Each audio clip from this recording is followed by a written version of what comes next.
Welcome back. Today we will discuss the ribbed slab design. So it is a structural element or a variety form of the slab. So you can see on the right hand side the difference between a normal ribbed slab and a solid slab.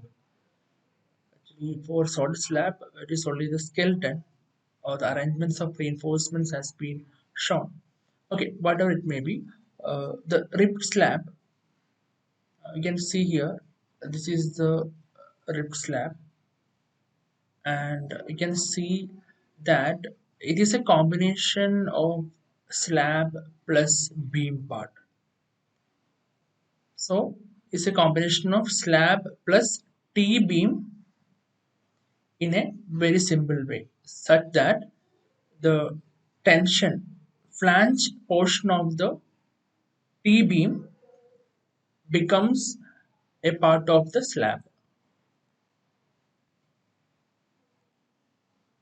So you have the slab here, right? And it's like the beam is like this. So this is the uh, T part or flange part of the beam, and you have the web part. So this is the flange part of the beam, and this is the web part of the beam, which you can see here. Here it's only half T, and this can be regarded as a full T. And after that, it can be supported with the beam, which is properly shaped to hold the ribbed slab. And these are the things as introduction to the ribbed slab. So the main advantage of ribbed slab on comparison with solid slab is the economy in the material of concrete. We can save a huge quantity of concrete, which will directly reduce the weight of the slabs. So the requirement of beam size, then the column size will get reduced, so that ultimately the foundation can be designed for a lower load, which will economize the structure. So that's the main advantage of providing a ribbed slab. And also by providing this, you can reduce the number of beams, as this slab will be stiffened. So you can see here an arrangement of this ribbed slab. You can see the slab at the top portion, and this is the uh, T beam constructed monolithically with the slab. Yeah. So by definition, ribbed or waffle slab, or it's also called as the void slab, which you will see in the IS code. They are slab system which consist of series of parallel reinforced T-beams. So you have one T-beam here, two, three, four, five, and it goes on. Framing into the reinforced concrete girders. So they are framing into the girders like this. The slab in the flange of the beam, sorry, the slab is the flange of the beam, as we mentioned here. The beam flange will be a part of the slab, and the extended part, this is called as the web, and this is also termed as ribs, which makes the structural element to be termed as ribbed slab. So basically the strengthened slab. Yeah.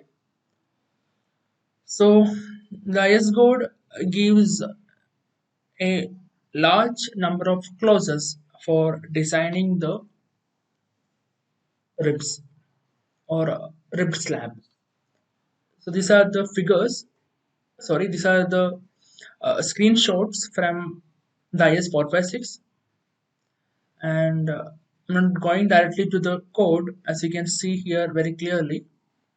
In the code, IS-456 clause number 30 is devoted to the ribbed hollow block or void slab, and this is applicable to so many conditions, even for the ribbed slab which we had discussed.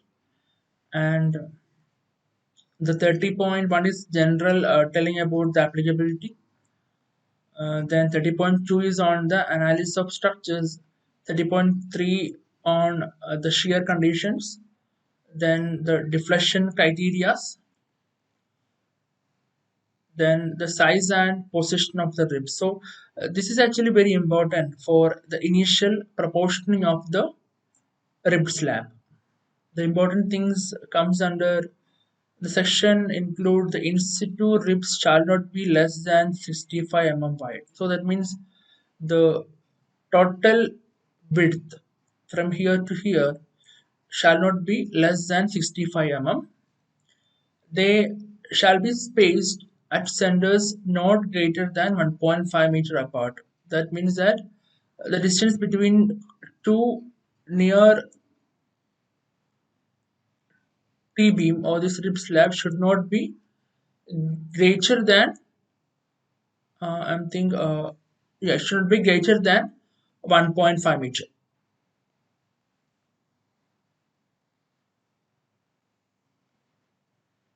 They shall be spaced at centers not greater than 1.5 meter apart, and their depth excluding any topping. So total depth excluding any topping shall not be more than 4 times the width.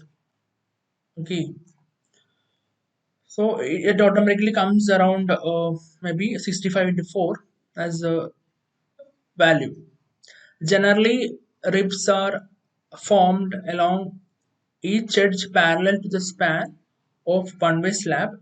When the edge is built into the wall or rest on a beam, a rib at least as wide as the bearing shall be formed along the edge. These are the conditions for placing the ribs. Then 30.6, you can read these things, hollow blocks and formers. Then comes the arrangement of reinforcement, which is very important for the detailing purpose. The clause 30.7 and 30.8 is on the precast joints and hollow filler blocks. So we will directly jump to the problem, and we will identify the, we'll understand the question, and we will see or we'll look back the codal provisions which are required for solving this problem. That will be a better way. So the example 5.1, design of waffle slab. I told, termed in different ways: waffle slab, ribbed slab, then void slabs, as mentioned here at the top. Yeah. So design a waffle slab, 3.6 meter by 3.9 meter, continuous over two adjacent sides. So these are the sides which are continuous and simply supported on the other two sides. So these are the simply supported things. And one more thing is that if it is made of precast funicular shells, so that the ribs can be placed at 1.2 meter by 1.2 meter as shown in figure E5.1, figure E5.1, assuming assume a fractured load UDL 10 kN per meter square, FCK 25, Fy 41.5. It is actually 450 Newton per mm square. It's wrongly given as 41.5. It's HY3 bar. Okay, you know the general arrangement: 3.6 meter, 3.9 meter rectangle area, and actually these are the funicular shells. So it's like a funicular shell will be like this. Okay, so these are arranged in this way in both directions. Is there? So we have can place only the ribs here, which I am drawing as straight line. These are the ribbed areas. Okay, so the lines corresponds to this portion where we can provide a rib like here. Like here we can provide the ribs. One here, one here at a distance of 1.2 meter, and you can see that the design you have a total depth allowable is equal to 150. Then then a topping is required of 25 mm for the above the funicular shell, and thickness of funicular shell is 30 mm is fine. So these are the given parameters are the conditions or restraints in which you have to design the waffle slab.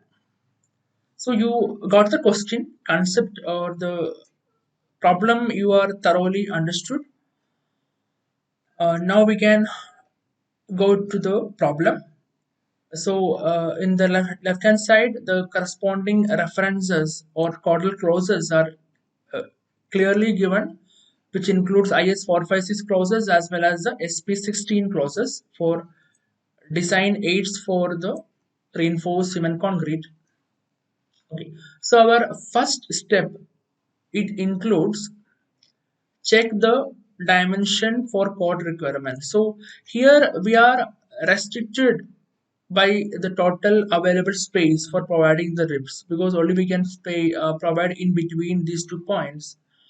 So here it is given the gap between 2 points is 100. So we can provide maximum 100 as the width of the rib. So this is actually mm. The rib width we can provide is 100 mm, which is greater than 65 mm. As here, yeah, you can see the claudal close here. It should be minimum 65. So that condition is okay. We can provide that. Rib spacing should not be more than 1.5 meter. That is also satisfied. We're providing 1.2 meter because of the restrictions, and a topping of 25 mm is allowed for the funicular shells. As per the design, we have this value. So we can find the effective depth. D is equal to total D minus the cover, which will give you 150 minus 20, approximately equal to, not approximately, exactly equal to the 130 mm is the small d, and we can design the slab for two-way slab, because the Ly by Lx ratio is less than 2, and we are supposed to design the slab for two-way bending, both this direction and the other direction. Okay, so we have decided to design, or we are supposed to design the slab for two-way slab, so the corresponding caudal clause has to be referred.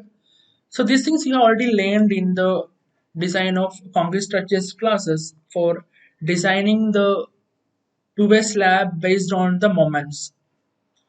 So I won't go into much detail, but for the problem, we found the Ly by Lx ratio is equal to 3.9 divided by 3.6, 1.08, which is a condition for two-way slab.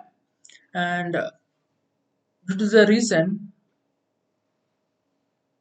okay, one more thing, this clause 30.5 we know because this is 30.5 as per the IS 456, and the next clause is table 26, which will go to the code. Yeah, so we have SP16, this one as 5s for 56 to 1000, table 16. Table 16,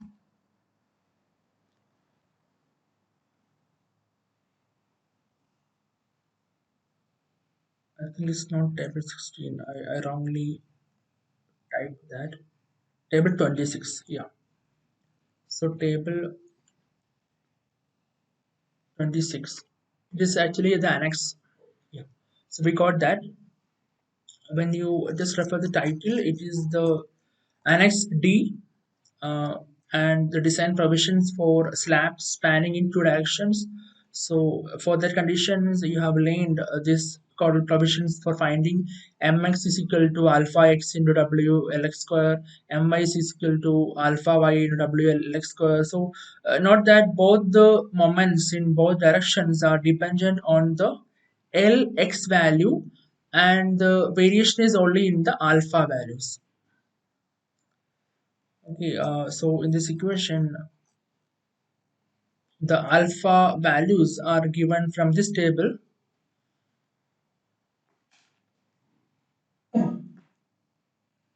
The lx ly value are known to us, and those things are again given here.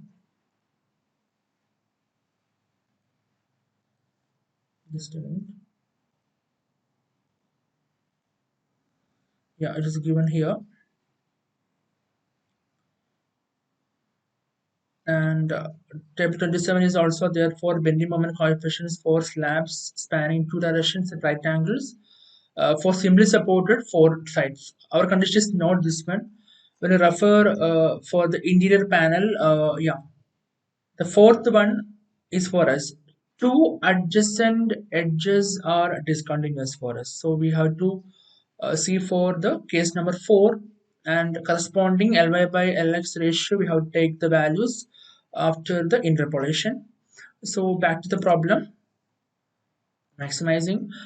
So we have Ly by Lx ratio is equal to 1.08, and yeah, it comes under case 4. And for 1.08 value, it is actually between the 1.0 and 1.1. Jumping to the fourth case, 0.047, 0.053, 0.035, 0.040. So you can find the value. So the values are actually for negative moment at the continuous edge, the first line, the positive moment at the midspan, second line. So from this, you will get the alpha value.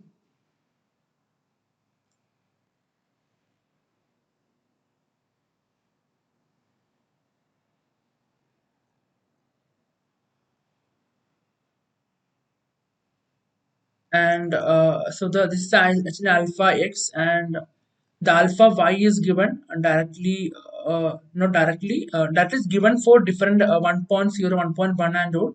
But for 1.08 we have to interpolate it, and we can find the fourth condition, this one, 0.047, 0.035. The thing is that for all values of Ly by Lx ratio, the values are same. So we don't want to interpolate for this case. Only we have to interpolate for alpha x. One more thing to note is that all the, yeah, the mx is depending on alpha x and my is dependent on alpha y. So keeping these things in mind, again back to the problem. So just that caudal table is not just place here negative coefficient at the supports and positive midspan bending moment.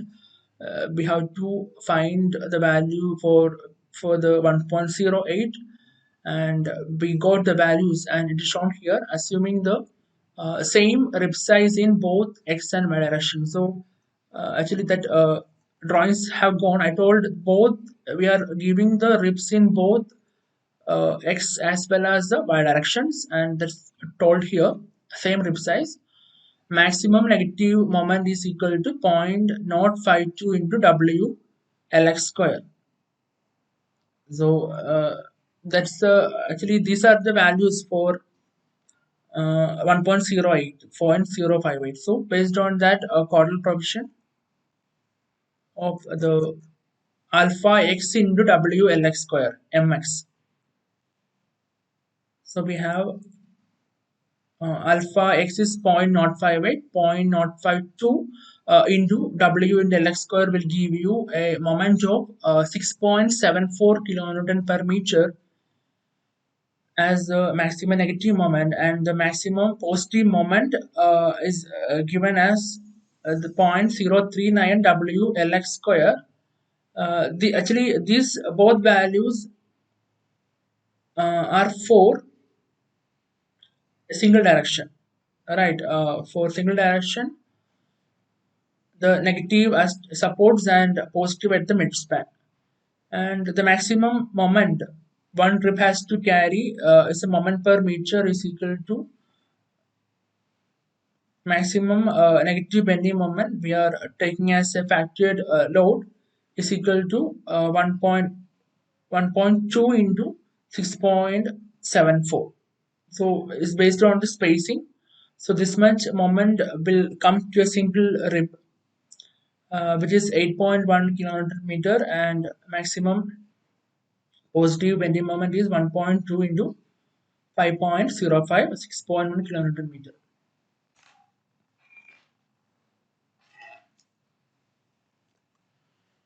So what next? Excuse me.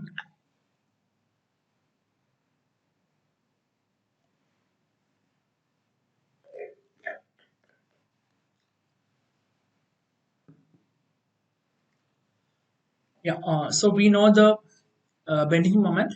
Then the design of uh, the normal T slab or T beam will uh, has to be done for the uh, remaining. That is at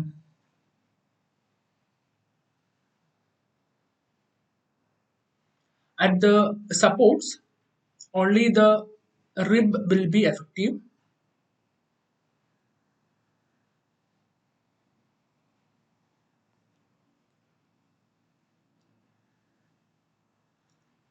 So at support only the rib will be effective, and the compression steel is provided at the bottom, and the tension steel is provided at the top.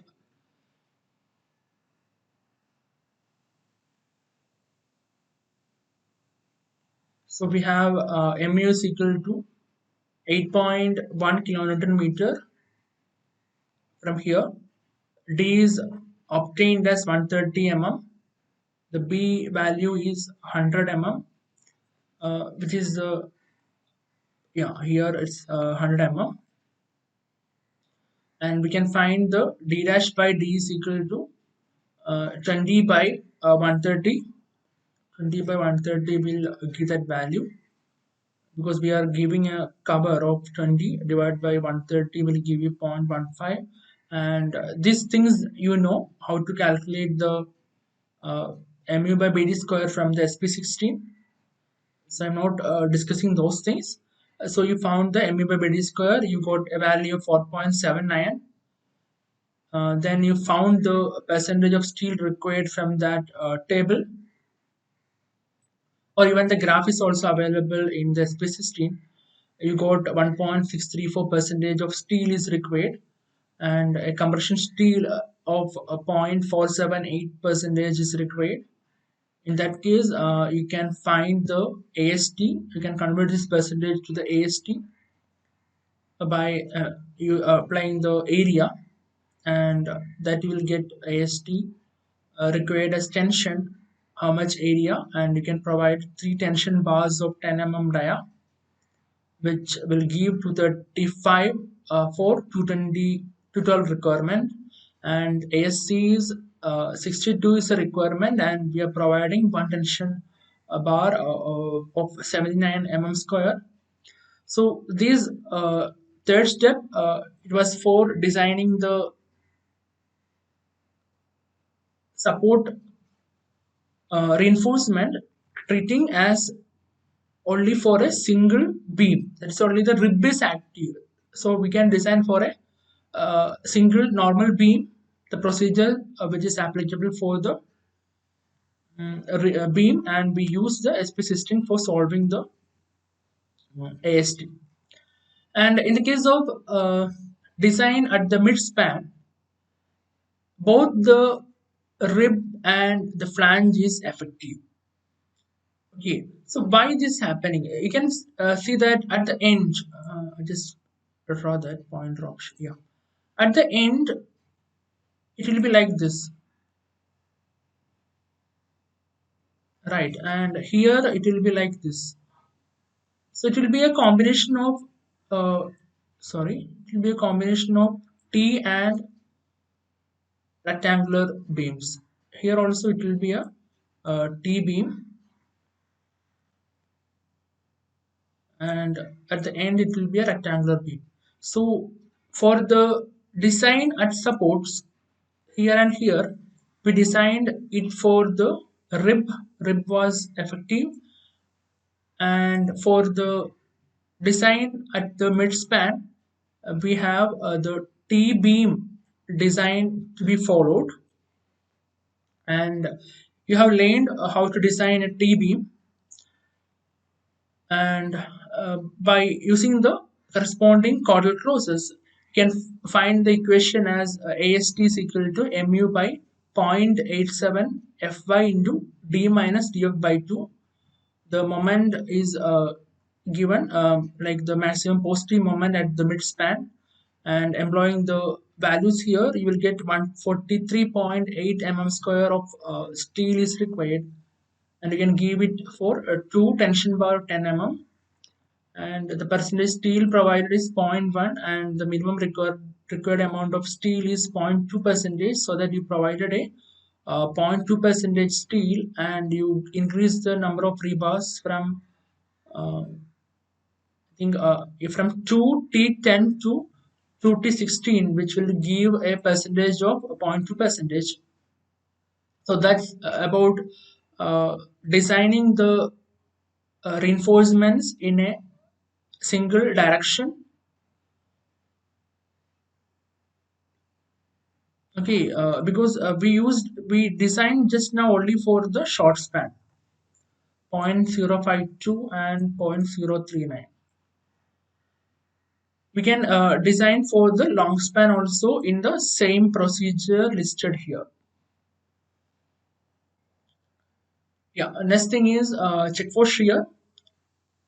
So the maximum shear is given by 0.43 into W into Lx, which is equal to 0.43 into 10 is the load, and Lx we know the value of 3.6, which will give you maximum shear as 15.5 kilonewton per meter, and multiplying with the rib spacing will give you total load, shear load acting on the rib, which is 18.6 kilonewton, and the breadth which resistors include 100 plus 30 plus 30. So the breadth of rib we know it is 30 mm. So the total effective breadth is 100 plus 30 plus 30 with an overhang on the both sides. So and we have the d value of 130. So 130 into the effective, sorry, I'll try again.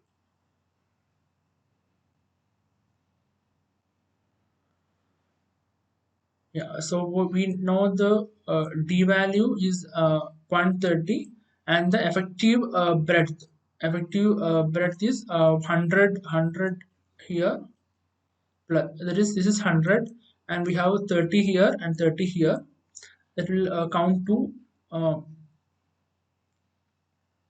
160.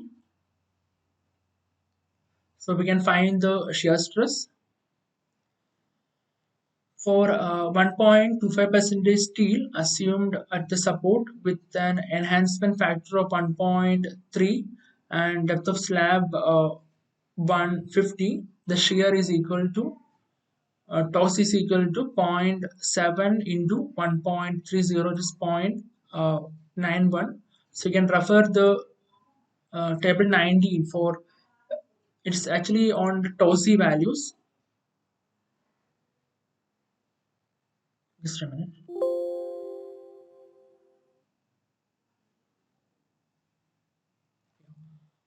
So the table, I think table number was table 19.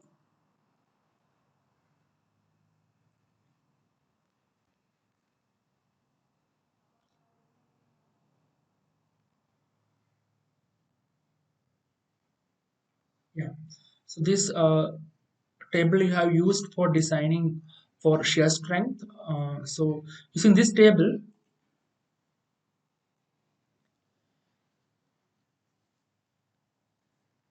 by assuming 1.25% steel with an enhancement factor of 1.3, we can find tau c is equal to 0.91 mm Newton per mm square.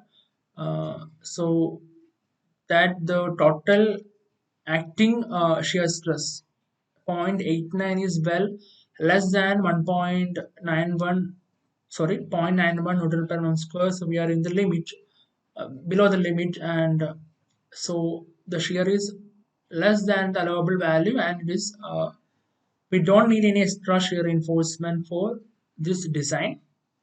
And the other checks, now we design the ribbed beam, and then now we can refer the T beam design which you have laid for the corresponding process for finding the deflection check by using depth of beam as 150